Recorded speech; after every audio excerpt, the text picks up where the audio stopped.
تدبر القرآن کے 10 جز کرنے پر مرکزی سبق جو میری ناقص عقل میں آیا وہ یہ ہے: نیت پر غور، خاموشی سے تدبر اور آخرت کی فکر ہر جگہ پر، خواہ گھر میں ہو، کام پر ہو، مسجد میں ہو یا بازار میں ہو، تعلقات میں، خواہ مسلم کے ساتھ ہو یا غیر مسلم کے ساتھ، خواہ گھر والوں کے ساتھ برتاؤ ہو یا انجان لوگوں کے ساتھ، خواہ اپنے سے بڑوں کے ساتھ یا چھوٹوں کے ساتھ، ہر حال میں، خواہ خوشی کی حالت میں ہو یا غم کی حالت میں، خواہ صحت کی حالت میں ہو یا تکلیف کی، خواہ ایسی حالت میں ہو جب اللہ سبحانہ و تعالیٰ بہت ہی قریب محسوس ہو، اور خواہ ایسی حالت میں کہ جب اپنا ایمان بہت کمزور لگنے لگے،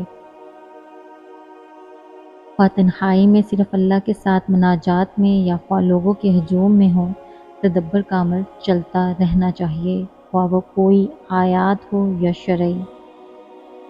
اللہ سبحانہ و تعالیٰ ایسا بعمل انسان بنا دے جب اس ہستی سے ملاقات کریں تو وہ ہم سے راضی ہو اور ہم اس سے راضی ہوں۔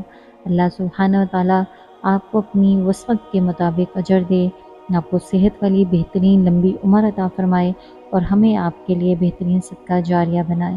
اللہ آپ کو صحت والی لمبی بہترین عمر عطا فرمائے اور ہمیں آپ کے لیے بہترین صدقہ جاریہ بنائے۔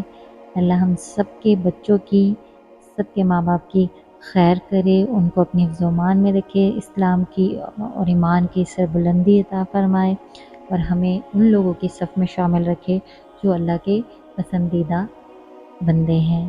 آمین یا رب العالمین۔ قرآن کے نزول کا اصل مقصد اس پر عمل کرنا ہے، یہ محض لذت اٹھانے یا معلومات حاصل کرنے کی کتاب نہیں ہے۔ قرآن اس لیے آیا تھا کہ اس کے ایک ایک حرف، کلمہ، آیات، ایک ایک سورہ کو نافذ کیا جائے، یعنی پوری کتاب پر عمل کیا جائے۔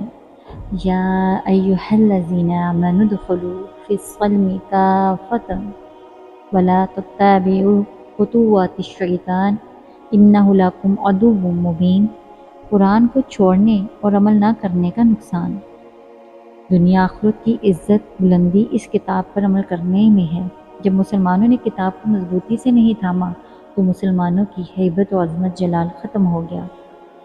وہ مغرور تھے زمانے میں مسلمان ہو کر اور تم خوار ہوئے ترک قرآن ہو کر۔ کتاب سے دور ہوئے تو دنیا مردہ لاش، شیطان کے دسترخوانوں، ٹیمپٹیشن، خواہشات نفسی پر جھک گئے، لو شئنا لرفعناہ بہا ولکنہ اخلد الی الارض۔ جبکہ دنیا کی حقیقت آخرت کے مقابلے میں مچھر کے پر کے برابر نہیں، مردہ بکری کے بچے سے بھی حقیر ہے۔ جابر رضی اللہ تعالیٰ عنہ سے روایت ہے کہ رسول صلی اللہ علیہ وآلہ وسلم بکری کے ایک چھوٹے کانوں والے مردار بچے کے پاس سے گزرے تو آپ صلی اللہ علیہ وآلہ وسلم نے فرمایا، تم میں سے کون اسے 1 درہم میں لینا پسند کرے گا؟ صحابہ رضی اللہ تعالیٰ عنہ نے عرض کی، ہم تو اسے کسی معمولی چیز کے بدلے میں بھی لینا پسند نہیں کرتے۔ آپ صلی اللہ علیہ وآلہ وسلم نے فرمایا، اللہ کی قسم، اللہ کے نزدیک دنیا اس سے بھی زیادہ حقیر ہے جتنا یہ بکری کا مردہ بچہ تمہارے نزدیک حقیر ہے۔ روایا مسلم۔ قرآن پر عمل کی بجائے صرف تہذیب و تمدن اور ثقافت کے لطف اندوز ہونے کی چیز بنا دیا، جسے کیلیگرافی، ڈیکوریشن، فلسفے وغیرہ۔ تلاوت سمجھنا، عمل کرنے کی بجائے صرف عبادت اور وظائف کی کتاب بنا دیا۔ جلسوں اور تقاریب کی ابتدا میں پڑھنا، وَهَٰذَا یہ کتاب أَنزَلْنَاهُ مُبَارَكًا فَاتَّبِعُوهُ وَاتَّقُوا لَعَلَّكُمْ تُرْحَمُونَ۔ جبکہ قرآن سے اصل فائدہ وہ اٹھائے گا جو اس کی اتباع کرے گا۔